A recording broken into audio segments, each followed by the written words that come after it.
maintenant nous intéresser à un fabricant de produits dentaires 100% français qui a su se faire une place parmi les géants mondiaux du secteur, grâce notamment à une politique de recherche et développement particulièrement active et efficace. Bonjour Gilbert Elie.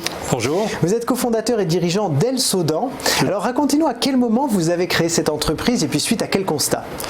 Alors j'ai créé cette entreprise il y a 25 ans environ. Et le constat, c'est que les produits qu'on utilise au fauteuil, parce qu'à cette époque-là, j'étais consultant pour un grand distributeur français, et le constat, c'est que les produits me paraissaient vraiment pas très pratiques à utiliser au fauteuil pour les dentistes, parce qu'on est vraiment dans le B2B. Donc on a voulu créer d'abord des produits qui soient vraiment pratiques et intéressants pour les dentistes à utiliser, et d'autre part, créer justement ce segment de l'industrie dentaire en France qui n'existait pas du tout. Oui, ce qu'il faut dire, c'est que vous étiez chirurgien dentiste vous-même. Voilà, oui. Vous étiez le premier en fait à utiliser des produits qui ne vous convenaient pas en fait. Exactement. Qu'est-ce qui n'allait pas très précisément? Eh ben, c'est que ces produits, quand vous êtes au fauteuil et que vous avez votre patient qui est allongé, beaucoup des produits dentaires qu'on utilise vont être un peu trop fluides, vont couler un petit peu partout, ont tendance à se fracturer. Donc on perd pas mal de temps. Alors déjà quand vous êtes dentiste, vous perdez du temps parce que les actes ne se passent pas tous les jours comme on veut. À la fin de la journée, vous avez perdu du temps, vous êtes assez en retard.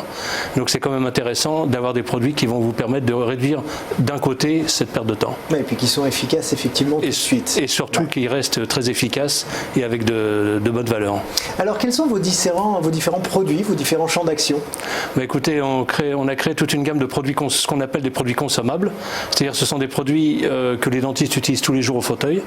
Donc ça va être des composites pour obturer les dents, des ciments pour sceller les couronnes, tout ce type de produits. Donc on a créé vraiment toute une gamme de produits qui à l'origine donc était assez clinique et qui se différencie un petit peu de nos concurrents, même assez gros. Et depuis 2-3 ans, en fait, on a voulu créer, parce que c'est vraiment une demande du marché, des produits qui soient beaucoup plus naturels et surtout moins toxiques. Oui, on va revenir effectivement sur votre virage du bio. 30 pays. Aujourd'hui, vous exportez vos produits dans 30 pays. Un peu plus de 30 pays, oui. Alors, quelle appétence ils ont, tous ces pays? Parce que 30, ça fait beaucoup quand même. Vous êtes où? Plutôt en Afrique, plutôt en Asie, plutôt en... Nous sommes positionnés donc en Europe de l'Ouest un petit peu, en Europe de l'Est, le Moyen-Orient, l'Asie du Sud-Est, et là nous commençons à attaquer le marché sud-américain. Donc pourquoi? Parce que ces pays-là, d'abord on a des produits classiques aussi, et qui sont très bons. Il y a une réelle demande, étonnamment, dans beaucoup de pays du monde et dans les pays émergents, pour des produits français qui ont gardé quand même une certaine aura. Donc on a quand même notre place. Et l'avantage d'avoir une société assez petite, c'est qu'on est beaucoup plus réactif. Ben oui. Donc on peut s'adapter à pas mal de marchés et créer même des produits des fois spécialisés pour tel ou tel marché. Ben justement, c'était la question que je voulais vous poser. Vous le dites vous-même, vous avez une petite équipe et pourtant vous arrivez à exporter, on vient de le dire, dans 30 pays. Vous avez une politique de recherche et développement très active sur laquelle on va revenir tout à l'heure. Donc, mais comment vous faites en si petit comité pour créer autant de produits? Parce qu'il y en a vraiment beaucoup. Vous êtes sur beaucoup de produits différents. Alors, ce qu'on a, c'est qu'on a deux parties dans notre recherche. On a une partie qui est externalisée. Donc, on a des programmes de recherche qui sont développés en partenariat notamment avec le CNRS ou avec des facultés de chimie en France, parce que même dans les facultés de chimie en France, on crée des molécules intéressantes pour le marché dentaire, même s'il n'y avait pas d'industrie dentaire dans ce segment. Et on a une autre partie, donc ça c'est vraiment la partie fondamentale.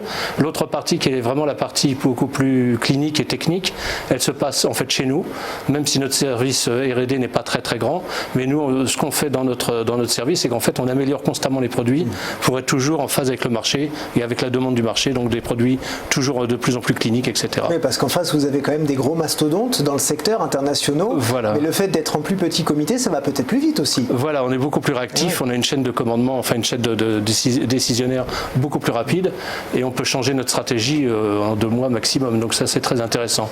Et c'est vrai que par rapport à nos concurrents qui sont majoritairement des compagnies américaines, allemandes et japonaises, on a cette capacité à pouvoir réagir beaucoup plus vite.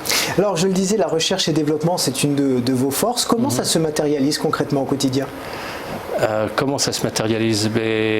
C'est-à-dire que en fait on a un cahier des charges.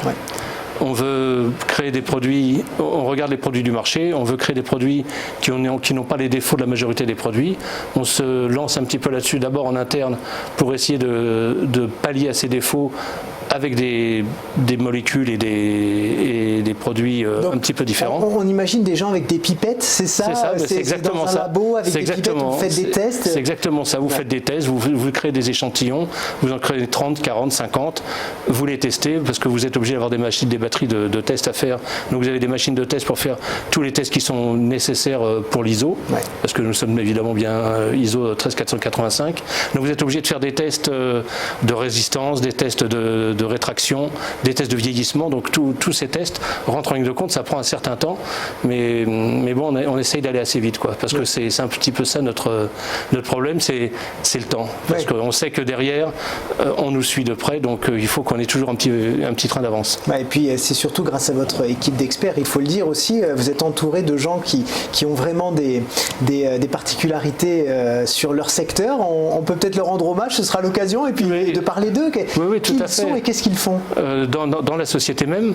Donc on a vraiment quelqu'un qui est vraiment quelqu'un de... Enfin, ils sont tous très bien, mais on a vraiment des gens qui sont vraiment à leur poste, des gens assez exceptionnels, parce qu'on a une docteure en chimie qui est vraiment quelqu'un de très réactif, qui a une connaissance énorme maintenant des produits dentaires et qui arrive toujours à même avant que je lui demande d'avoir des comment dirais-je, des idées, voilà, des choses à nous apporter. On a aussi bien sûr des pivots comme des gens qui sont aux achats, à la logistique, qui sont très importants parce qu'on n'est pas une grosse société, il faut vraiment des gens très capables. Donc ça, je leur rends hommage aussi. Et puis bien sûr le marketing, la qualité, et tous les gens de la production qui font tous les efforts possibles pour pouvoir créer toute cette gamme dans un temps assez record et avec vraiment des moyens qui sont corrects, mais sans être ceux d'une boîte internationale, on va dire. Alors revenons justement sur votre tournant du bio. Ça vous est venu à quel moment ? Ça m'est venu à quel moment? C'est-à-dire que déjà quand j'étais encore en activité, les gens commençaient à me poser, pas beaucoup, mais commençaient à me poser des questions en me demandant mais quel produit vous utilisez exactement? Parce que bon, voilà, l'information va de plus en plus vite. On trouve sur Internet énormément de choses. Vous étiez méfiant par rapport aux composants des produits. Voilà, et ça s'est accéléré avec l'apparition du bisphénol A dans les tétines des biberons. Donc à partir de là, il y a eu toute une communication qui a commencé à se faire. Alors c'est vrai que dans les produits dentaires, vous utilisez des résines depuis 50 ans qui sont des résines tout à fait correctes au niveau valeur et résistance mécanique, physico-chimique. Le problème qu'il peut y avoir, c'est que ces résines, on appelle ça des monomères, peuvent se dégrader en bouche. Une fois les composites mis en bouche, ces monomères peuvent se dégrader et relarguer en fait des substances beaucoup plus toxiques que le produit lui-même à l'origine. Et alors, même si c'est par petite quantité, parce que vous allez avoir quelques atomes, presque rien, mais ça peut être beaucoup plus dangereux que le produit de base. Bien sûr. Donc on ne sait pas trop où ça va, potentiellement il y a un danger. Donc nous on a décidé en fait tout simplement de créer des produits dentaires en échangeant ces molécules par des molécules qui ne peuvent pas se dégrader en bouche, qui vont rester telles qu'elles sont. Tout l'enjeu était d'avoir des produits qui gardent et bien évidemment toute leur qualité de base pour ne pas avoir un produit de mauvaise qualité derrière, parce que un produit dentaire un peu plus biocompatible, c'est comme un vin bio. S'il a le goût de vinaigre, vous n'allez pas l'acheter. Mais oui, c'est un peu le problème. Voilà. Alors du coup, c'est justement cette recherche sur la filière bio, c'est des recherches sur des nouvelles molécules. Tout à fait. Où est-ce qu'on peut aller? Vous allez pouvoir rechercher jusqu'à quand? Est-ce qu'on peut trouver toujours des nouvelles molécules pour faire des choses? On peut, parce que les voies de la chimie sont impénétrables et infinies. Donc c'est tout le but d'une recherche, parce que on travaille avec des gens qui sont assez pointus, qui sont des boîtes qui font de la recherche et du développement, parce qu'on ne peut pas tout faire chez nous, bien évidemment, pour le fondamental. Mais ce qui est intéressant, c'est que ces gens vous proposent des molécules qu'ils peuvent mettre au point. Après, il faut bien sûr les tester, parce que vous avez le schéma de la molécule qui peut paraître intéressant. Derrière, faut créer quelques produits avec, faire tous les tests pour voir si tout correspond. Donc ça, c'est vraiment un point important. Ce qui est important aussi dans ces produits-là, c'est aussi d'essayer de trouver toute une voie de synthèse de ces molécules un peu plus biocompatibles qui soient issues du végétal. Parce que tout l'enjeu, c'est d'arrêter de transformer du minéral, c'est-à-dire du pétrole, pour créer des résines.